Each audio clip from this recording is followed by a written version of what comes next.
It's a moment his family and friends have waited for. David Bennet is finally home. The Burlington man walks free after being trapped for months in the Dominican Republic, accused of a crime he didn't commit. Hi, David. Welcome home. How are you feeling? I'm feeling well, Melissa. Thank you. A sigh of relief for David Bennet now on home soil. When he landed at Toronto Pearson, David said it wasn't until he was walked through the terminal by border agents and into the arms of his wife, Jane, that it truly sank in. He was free. They literally walked me through the airport, through customs, and walked me right up to Jane. It was a great feeling.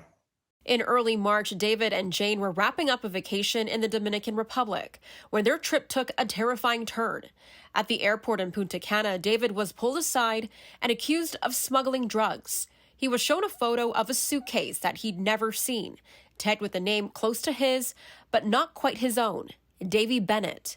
Then he was handcuffed, locked in a cell, and told he could face 30 years in prison. When I was put into the cell, I couldn't even see faces, really. Like, I just could see, outlines of bodies laying on the floor. And, it was scary. Like, you just didn't know what you were dealing with. But then a breakthrough came earlier this month. The charges were dropped and David was able to return home, in part thanks to his wife, Jane, who became David's lifeline, refusing to let his case be forgotten. There's nothing like seeing each other in the flesh and having a hug and just that sense of relief that he's home. Now home, David is healing from the traumatic event. And while the trauma still lingers, what stands out most is the love that held him together.